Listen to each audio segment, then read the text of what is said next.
대구시가 신천지를 상대로 1,000억 원의 손해배상 청구 소송을 제기했습니다. 지역 소상공인들도 집단 소송을 준비하는 등 신천지를 상대로 한 손해배상 소송이 잇따르고 있습니다. 침체된 지역 경제를 살리기 위해 지자체마다 지역 화폐 할인율을 올리고 있지만 소비로 이어지지 않는 문제가 있어 경주시가 충전식 카드형 지역 화폐를 도입했습니다. 대구와 경북에서 코로나19 신규 확진자가 각각 1명씩 발생했습니다. 20일 0시 기준 전국 신규 확진자는 모두 17명입니다. 경북지방경찰청이 지난해부터 실시한 범죄 예방 환경 개선 사업, 이른바 세페드 사업에 대한 설문조사 결과를 내놨습니다.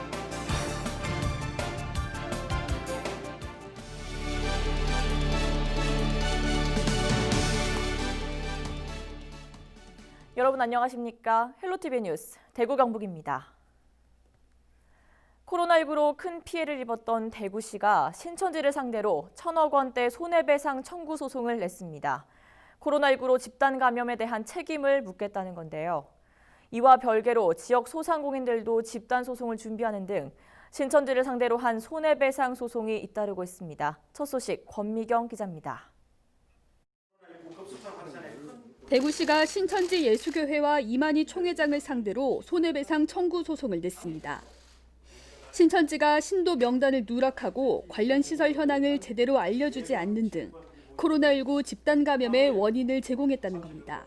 교인 명단 확보와 적극적인 검사 및 자가격리, 방역 협조를 요청하였음에도 불구하고 집합시설 누락, 신도 명단 누락 등 방역 방해를 하였습니다. 소송상 청구 금액은 1,000억 원. 대구시가 자체적으로 산정한 피해액은 1,460억 원으로 소송 과정에서 청구 금액은 더 늘어날 것으로 보입니다. 대구시는 일단 신천지 대구교회 건물과 이만희 총회장의 예금 채권 등을 감유했습니다. 1,400억 정도에 이른다고 추산을 하였고 그중에 1,000억 원만 명시적으로 일부 청구를 한 상황이고요. 그 일부 청구를 하게 된 근거는 지금 현재까지 자료가 정리되고 입증의 정도를 살펴봤을 때 일부 청구를 할 수 있는 부분이 1,000억 원 정도는 최소한 되겠다라고 판단하였기 때문에 대구시와 별개로 대구 지역 소상공인들도 신천지를 상대로 소송을 준비하고 있습니다. 1차 소송 참여자만 500여 명, 금액은 95억 원에 달합니다. 저희는 이제 다음 달 초 정도 안 될까 싶은데 그러면 이제 법원에 접수하는 걸로 그렇게 얘기가 되어 있습니다. 100% 승소를 못 하더라도 어떻게든 끝까지 우리는 끌고 가겠다. 네, 그렇게 마음을 먹고 있고. 신천지를 상대로 한 소송이 잇따르는 가운데 코로나19 확산에 대한 신천지의 법적 책임이 어디까지 인정될지 관심이 모아지고 있습니다. 헬로티비 뉴스 권미경입니다. 코로나19로 침체된 지역 경제를 살리기 위해 지자체마다 지역 화폐 할인율을 올리고 있죠. 하지만 바로 소비로 이어지지도 않고 이른바 상품권강 등 부작용도 많았는데요. 경주시가 이런 문제를 해결하기 위해 충전식 카드형 지역 화폐를 도입해 눈길을 끌고 있습니다. 박은경 기자의 보도입니다. 경주의 한 카페입니다. 음료를 주문한 뒤 결제를 하자 낸 돈의 일부가 바로 다시 입금됩니다. 사용한 금액의 최대 10%를 돌려주는 충전식 카드형 지역화폐 경주페이입니다. 사용 금액의 10%를 캐시백, 다시 말해서 재충전을 해줍니다. 그래서 이 자금이 역외로 유출되지 아니하고 역내에 우리 상공인들에게 널리 사용됨으로써 지역 경제를 활성화하는 데 기여하리라고. 경주페이는 휴대전화 앱이나 은행에서 카드를 발급받아 1인당 월 최대 100만 원까지 충전해 쓸 수 있습니다. 연말까지 한시적으로 쓸 때마다 10%를 돌려줍니다. 별도의 가맹점 없이 백화점, 대형마트 등을 제외한 신용카드 단말기가 있는 곳이면 어디든 결제 가능합니다. 제일 큰 메리트라면 일반 신용카드보다는 메리트가 캐시백 되는 거. 원래 기본 6%를 알고 있는데 이제 이벤트 기간 동안은 10% 캐시백 해준다는 게 제일 큰 부분이죠. 10,000원짜리를 9,000원에 살 수 있게 된 소비자는 당연하고 상인들 반응도 좋습니다. 사용하는 사람에게 바로 할인 혜택이 제공돼 소비를 촉진시킬 수 있고 이른바 상품권 깡도 막을 수 있기 때문입니다. 실제 그동안 종이 상품권은 할인율이 클 때 일단 사놓고 쓰지 않는 경우가 많아 본래 목적인 동네 상권을 살리는 효과는 더디다는 지적이 많았습니다. 소비를 하는 사람 위주로 우리 경주페이 지원금이 제대로 활용이 될 수 있어서 이 카드 단말기는 어느 곳에 쓸 수 있으니까 우리 지역 소상공인들한테는 정말 큰 도움이 될 수 있는. 경주시는 올해 200억 원을 시작으로 매년 발행 규모를 확대할 계획입니다. 헬로티비 뉴스 박은경입니다.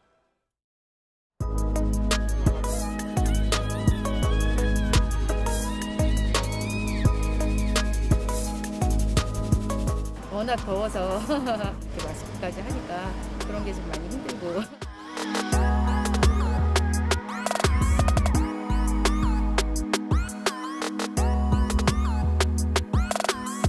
더워서 집에 못 있어요. 요즘은.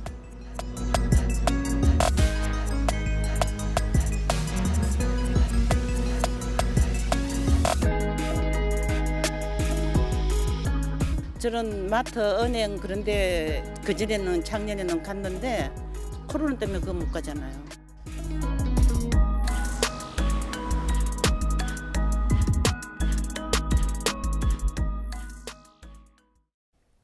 상주시가 10년 만에 떠나는 상무 프로축구단의 시민구단 전환을 포기했는데요.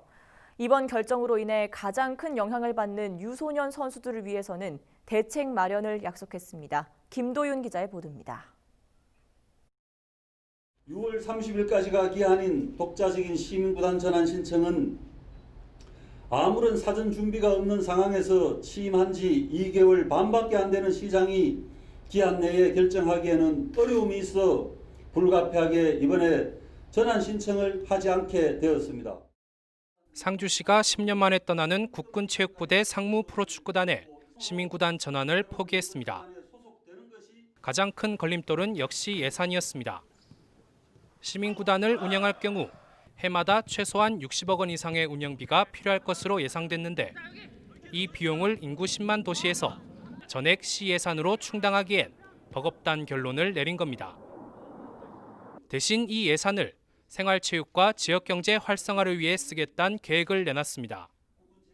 현재 축구단 운영에 지원하는 경비 이상을 지역의 축구문화 발전과 생활체육시설 확충 그리고 스포츠 마케팅을 통한 지역 소상공인들의 경기 활성화에 투자할 것입니다.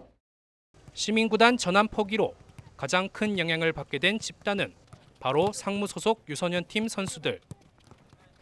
상주시는 유소년 선수들이 상무의 새로운 연고지구단에 소속돼야 한다며 한국프로축구연맹과 국군체육부대, 경북도 교육청에 유소년 선수 보호 대책을 함께 마련할 것을 제안했습니다. 상주 상무 프로축구단의 의지에서 축구 선수로서의 꿈을 키우는 꿈나무와 부모님들께는 연고지를 옮기게 된 것을 3자 모두는 사과하고 대책을 마련해야 합니다. 10년 만에 프로축구단과의 이별을 공식화한 상주시. 상주를 떠나는 상무 프로축구단의 새 보금자리로는 현재 김천시가 가장 유력한 것으로 알려졌습니다. HCN 뉴스 김들입니다. 대구와 경북에서 코로나19 신규 확진자가 1명씩 발생했습니다. 대구에서는 기존 확진자의 접촉자로 북구에 거주하는 60대 여성이, 경북에서는 지난 18일 인천공항을 통해 입국한 방글라데시인이 자가격리 중 확진 판정을 받았습니다. 22일 0시 기준 전국 코로나19 신규 확진자는 대구, 경북 각 1명을 포함해 모두 17명입니다. 대구 동구 신암동 옛 대구기상대 부지가 도심공원으로 탈바꿈했습니다. 이번에 조성된 기상대 기념공원은 바람의 언덕과 물의 정원, 만남광장 등 다양한 휴식 공간을 갖추고 있습니다. 대구시는 기존 기상대 건물은 내부 수리를 해 청소년 문화의 집으로 활용할 계획입니다. 이름을 밝히지 않은 한 광주 시민이 대구 소방관에게 152만 원을 기부해 화제입니다. 대구 소방본부는 지난 19일 오후 10시쯤 대구 동부소방서 119 구급대에 40대 중반으로 보이는 남성이 찾아와 152만 원이 담긴 봉투와 편지를 남기고 갔다고 밝혔습니다. 편지에는 자신은 보험 설계사로 수강생에게 받은 강의료를 코로나19 대응에 고생한 대구 지역 소방관들에게 기부한다고 적혀 있었습니다. 대구 소방본부는 기부자의 뜻에 따라 기부금으로 소방용품을 구매해 구급 대원들에게 보급할 예정입니다.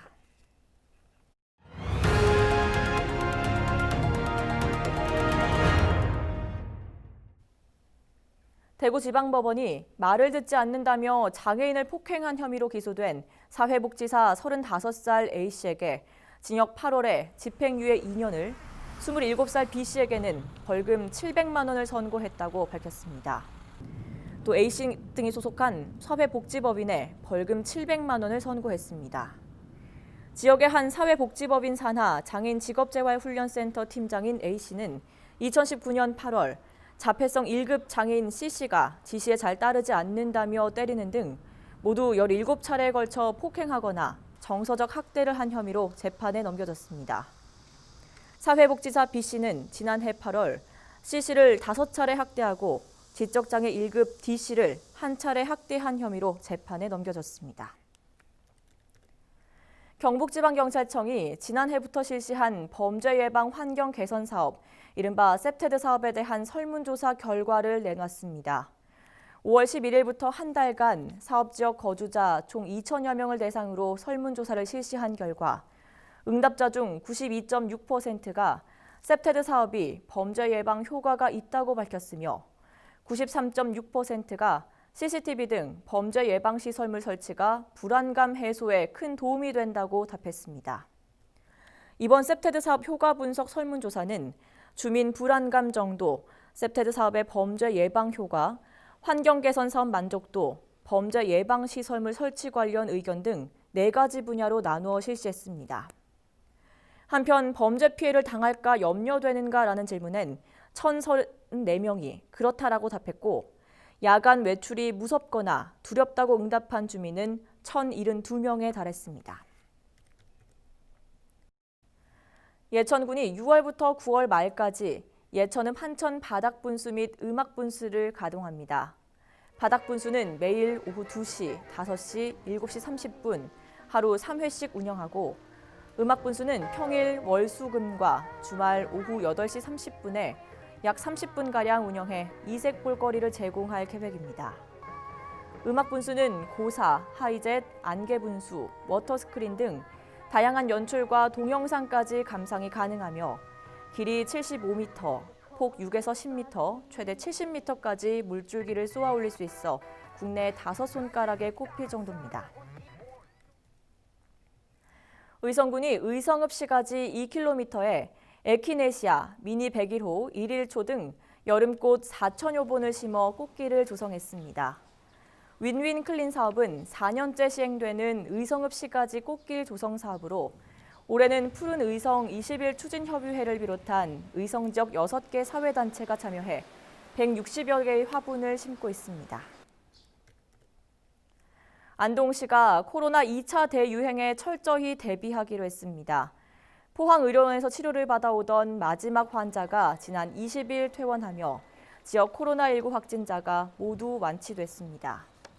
확진자들은 짧게는 5일, 길게는 67일, 평균 23일 동안 격리치료를 받은 것으로 나타났습니다.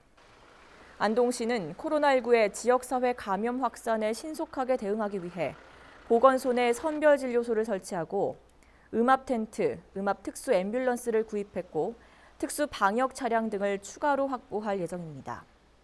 또한 안동을 찾는 관광객의 불안감 해소를 위해 전국 최초 비대면 안심 방역 게이트를 주문 제작해 주요 관광지에 설치 운영하는 등 1,000만 관광객의 안전에도 세심한 신경을 쓰고 있습니다. 환경단체가 월성원전 맥스터 증설 여부를 결정할 시민참여단 구성을 중단하라고 요구했습니다. 월성원전 핵쓰레기장 추가 건설 반대 경주시민대책위는 공론화를 진행 중인 지역 실행기구가 그동안 회의록은 물론 시민참여단의 맥스터 찬반 비율을 공개하지 않고 있다며 공정성과 객관성이 훼손됐다고 주장했습니다. 또 공론 조사를 감시할 공정성관리위원회가 구성되어 있는지, 구성되어 있다면 그동안의 활동 내용을 공개하라고 덧붙였습니다. 대낮에 만취 상태로 운전한 경북 예천군청 공무원이 행인을 친 뒤 뒤늦게 사고 수습에 나섰다가 경찰에 적발됐습니다. 예천군 6급 공무원 A씨는 지난 21일 오후 3시 30분쯤 예천읍 권병원 인근에서 음주운전을 하다 지나가던 주민을 치는 사고를 냈습니다. 이후 A씨는 15분 뒤 스스로 현장에 나타났다가 경찰에 붙잡혔습니다. 음주 측정 결과 면허 취소 수준인 혈중 알코올 농도 0.2% 상태였습니다. 사고 당시 A씨는 동료와 점심 식사를 겸해 술을 마셨다고 진술한 것으로 알려졌습니다. 경찰 관계자는 A씨가 뺑소니에 고의성이 있었는지 등을 조사하고 있습니다. 4차 산업혁명 시대 소프트웨어 인재 양성을 위한 가칭 경북 소프트웨어 고등학교가 2021년 3월 문을 열 예정입니다. 경북 소프트웨어 고등학교는 의성군 봉양면에 위치하고 있는 봉양정보고등학교가 2017년 교육부로부터 거점 특성화 고등학교로 승인을 받아 경북에서 처음으로 문을 여는 소프트웨어 특성화 고등학교입니다. 학과 모집은 소프트웨어 개발과 40명, 게임 개발과 20명, 사물 인터넷과 20명, 총 80명으로 전국 단위로 모집할 예정입니다. 전교생 150명을 수용할 수 있는 기숙사와 다목적 강당, 클라우드 서버실, 코딩 전용실, 정보 자료실, 모둠 학습실 등을 갖춘 실습동을 새롭게 신축할 예정입니다. 안동시가 시내 일원에 설치된 도로 살수장치 시스템을 오는 22일부터 2주간 시험 가동에 들어갑니다. 쿨링 앤 클린로드 구축 사업은 기후변화에 대응하기 위한 환경부 공모 사업으로 시는 사업지 19억 원을 확보해 제비원로 530m 구간에 쿨링 앤 클린로드를 조성했습니다. 이 시스템은 지하수를 이용해 오로 중앙선에 설치된 살수 노즐을 통해 물을 분사하는 방식으로 자동 제어 및 원격으로 운영할 수 있어 폭염 및 강설 시 초기 대응의 효과가 뛰어납니다.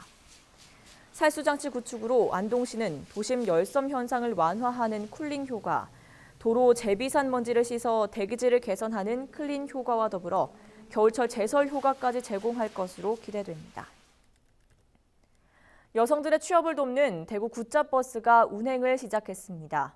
굿잡버스는 6월 24일 동성로를 시작으로 오는 11월까지 모두 7차례에 걸쳐 동대구역과 수성구청 등 지역 곳곳을 찾아갈 예정입니다. 굿잡버스에서는 다양한 취업 정보를 살펴볼 수 있는 것은 물론 1:1 맞춤형 취업 상담과 직업 적성 검사 등도 무료로 받을 수 있습니다. 봉화군이 보건복지부로부터 사전연명 의료의향서 등록기관으로 지정돼 22일부터 사전연명 의료의향서 관련 상담 및 등록 업무를 시작했습니다. 사전연명 의료의향서는 향후 임종 과정에 있는 환자가 임종 과정의 기간만 연장하는 심폐소생술, 인공호흡기 등의 무의미한 연명 의료 행위를 시행하지 않도록 결정해 문서로 작성해두는 것입니다. 2020년 4월 기준 사전연명 의료의향서 등록자는 약 61만 명으로 연명 의료 결정에 대한 관심이 늘고 있는 추세입니다. 만 19세 이상 성인은 누구나 작성이 가능하며 신분증을 지참해 가까운 보건소를 방문해 상담받을 수 있고 등록 후 본인 의사에 따라 변경 철회가 가능합니다. 화요일 우리 지역은 최고 33도까지 오르면서 폭염이 이어지겠습니다. 자세한 날씨 전해드립니다. 23일 화요일 날씨입니다. 우리 지역 아침 기온은 19도, 한낮 최고 기온은 33도가 예상됩니다. 다시 기온이 큰 폭으로 올라 덥겠습니다. 문경과 영주, 영천이 32도, 안동, 의성, 대구가 33도로 무더위가 예상되는데요. 의성과 영주, 안동, 예천 등 경북 일부 지역을 중심으로 폭염주의보가 발효 중입니다. 온열 질환에 걸리지 않도록 장시간 햇볕에 노출되는 것을 피하시기 바랍니다. 또 대기 불안정으로 인해 천둥, 번개를 동반한 소나기가 뿌려지는 곳도 있겠습니다. 미리 시설물 피해 없도록 주의하시기 바랍니다. 날씨 정보였습니다. 이상으로 헬로티비 뉴스를 모두 마치겠습니다. 시청해주신 여러분 고맙습니다.